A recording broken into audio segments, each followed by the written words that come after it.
Talk about the mini lesson. Now, this is one strategy that I like the most. This actually might be the one that's my favorite strategy for learning, and it's very, very active. So you're really gonna know if you know something or not, or if you don't know anything or not when you do the mini lesson. And basically, what the mini lesson is you take a topic that you're trying to learn, and you see, can you teach it to somebody else? If you have a younger sibling, can you teach it to them? Or if you don't have any younger siblings or anything like that, can you teach it at a level that a high school student would know? It doesn't have to be your honors AP high school student, but anybody in high school, can you give them enough background depth information on that topic where they would walk away knowing the information that you're trying to teach them? Because when you're teaching, then you have to go through the material and you have to put it in a way that makes sense, makes connections, and you figure out, okay, what are key points, what's extra, what's just examples, and you're building upon all these layers of information while you're figuring out how you're going to teach this lesson. You want to only do this in about under 5 minutes, so 3 to 5 minutes or so is how much time you want to give yourself for the mini lesson. And why I'm a big proponent of it as well is because once you get into medical school and in your clinical rotations, the way that you learn, you're not going to be using paper or pencil, or you're not going to be on a computer taking your exams. You're going to be in the hospital, you're going to be in the clinic, you're going to be in outpatient facilities, in the OR. And the way that you learn is by teaching and talking with other people, whether it's your classmates or the attending physicians.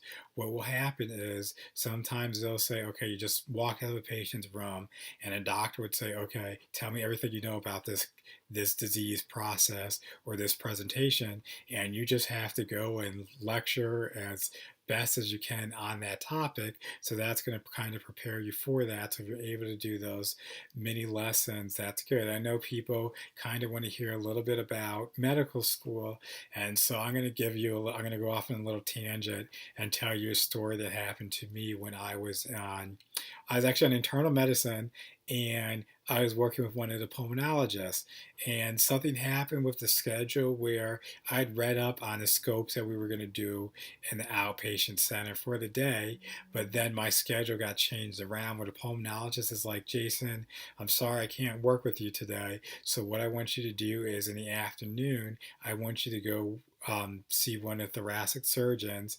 And so I went over in the afternoon, went to see one of the thoracic surgeons.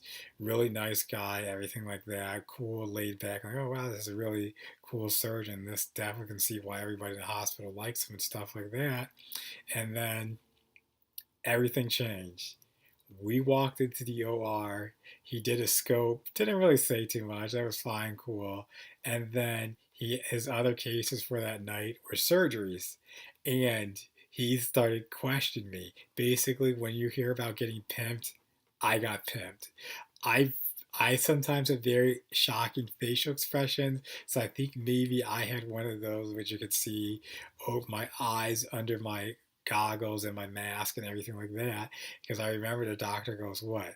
Did you think I was going to just let you in my OR and just watch?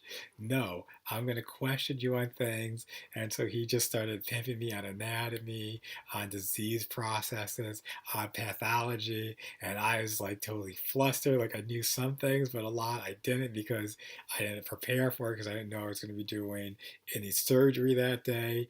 And so I was really caught off guard.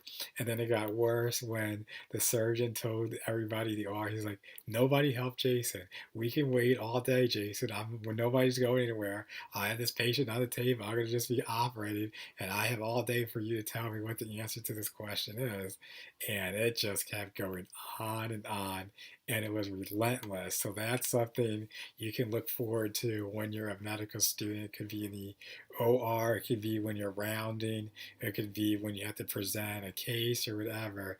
It just happens. The doctors have a very uncanny ability about picking out students that they want to temp, and it's not going to just be you, it's going to be everybody. And so the one way to prepare for that is to obviously start doing these mini lessons, because that's going to give you like the insight and strategy of really find out if you have any deficiencies in your knowledge, and can you teach it to somebody else, because that's what the doctors want to hear from you. Can you teach me? They already know the topic, so it's not like they're learning anything. It's more for your personal edification, and it's going to help you learn. And also, when I was in surgery, I worked with some of the surgeons, and then the next day they would assign me topics, and it's like, okay, Jason, next tomorrow when we're in the OR, I want you to present to us. So obviously the surgeons feel very, very comfortable teaching in the OR while they're operating, and they'll just question you, go back and forth, push you to dig deeper, figure out where you're weak and stuff, and say, okay, you need to look this up more, or great, that was a nice presentation.